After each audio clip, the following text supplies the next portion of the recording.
ఒక real incident share చేస్తా. కస్టమర్కి నాకు మధ్యలో జరిగిన ఇన్సిడెంట్స్ అనమాట. కస్టమర్ ఎందుకు డిసిషన్ తీసుకోలేకపోతున్నాడు తొందరగా.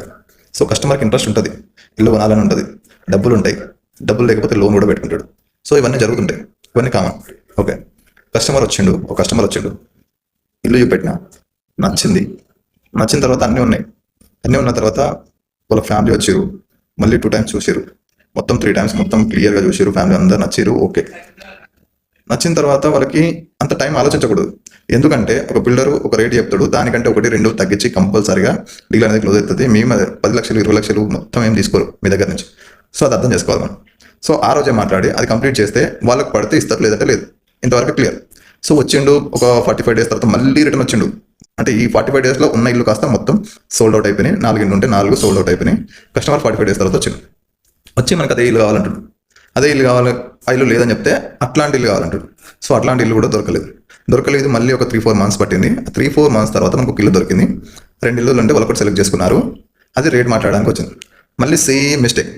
ఏం చేశారు, రేట్ మాట్లాడడానికి మార్కెట్లో తెలిసిన వాళ్ళని తీసుకురావచ్చు.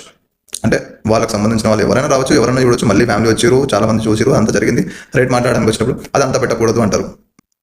అంత పెట్టకూడదు అంటారు. ఫస్ట్ ఏంటంటే మనం క్యాలిక్యులేషన్ తోటి రావాలి. ఇది ఇంత పెట్టకూడదు అంటే మనం ఎందుకు పెట్టకూడదు? ఇప్పుడు ల్యాండ్ క్యాలిక్యులేషన్ ఉంటుంది, బోర్ ఉంటుంది, పర్మిషన్ ఉంటుంది, కన్స్ట్రక్షన్ ఉంటుంది. ఇప్పుడు బిల్డర్కు ఏం లాభం ఆశించకుండా అయితే మనకు అమ్మడు, అంతే కదా. సో మళ్ళీ రేట్ మాట్లాడేక్కడికి వచ్చిన వాళ్ళు ఏం చేస్తారంటే, ఇప్పుడు వాళ్ళు ఎవరినో ఒకరు పెద్ద మనిషిని దొరికొస్తారు. పెద్ద మనిషి అది అంతనా అంటాడు. అది అంతనా అంటే ఇప్పుడు ఆయన అంతగా అమ్ముకోవాలనుకున్నాడు, నీకు ఇష్టమైతే కొనాలి, లేదంటే లేదు. లేదంటే మీకు అది వర్కౌట్ అయితే మీకు ఒక క్యాలిక్యులేషన్తో రావాలి. ఈ క్యాలిక్యులేషన్ కిడికి వచ్చింది, మరి మీరు ఈ క్యాలిక్యులేషన్ కడి అది ప్రాపర్గా మాట్లాడితే సెట్ అవుతుంది. అట్లా కాకుండా వాళ్ళకు 50 అంటే మీరు ఒక 35-30 అంటే అది ఎప్పటికీ కాని పని. So same problem.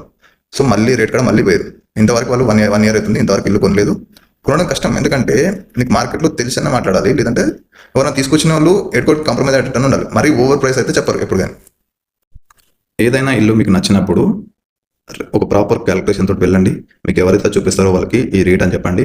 చెప్తే దాన్ని బట్టి మీకు డిఫరెన్స్ అనేది తక్కువ ఉంటే దానికి క్లియర్గా మీకు ఆ రోజు సెట్ అవుతుంది. లేదు డిఫరెన్స్ అనేది ఎక్కువ అయితే సిట్టింగ్లో వెళ్ళినా మీకు క్లియర్ అనేది కాదు. ఇక్కడ అదే విషయం జరిగింది. వాళ్ళకు పెద్ద మనిషిని తీసుకొచ్చుకున్నారు, ఆ ఇల్లుకి అంతా పెడతారా అన్నారు, వాళ్ళు వెళ్ళిపోయారు. ఫస్ట్ ఒకసారి చూసినప్పుడు 6 months పట్టింది, తర్వాత చూడడానికి 3 నెలలు పట్టింది, తర్వాత చూడడానికి ఇప్పటికీ 3 నెలలు అయిపోయింది, 1 year అయిపోయింది. ఆల్మోస్ట్ 1 year కాదు, ఇంకొక 2 years అయినా వాళ్ళు ఇల్లు కొనలేరు. ఎందుకు కొనలేరు అంటే రేట్స్ అనేది పెరుగుతూనే ఉంటాయి. వాళ్ళ బడ్జెట్ అనేది ఒక దగ్గర ఆగిపోయిందంటే మళ్ళీ ఇంకొక 5 లక్షలు జమ చేసుకోవాల్సి వస్తుంది. లాస్ట్ ఇయర్ ఉన్న రేట్స్ ఈ ఇయర్ లేవు. ఒక దగ్గర 65 చెప్పే ఇండ్లు ఇప్పుడు 75 చెప్తున్నారు. అది అర్థం చేసుకోండి. కావాలంటే ఫ్యాక్ట్ చెక్ చేసుకోండి మార్కెట్లో.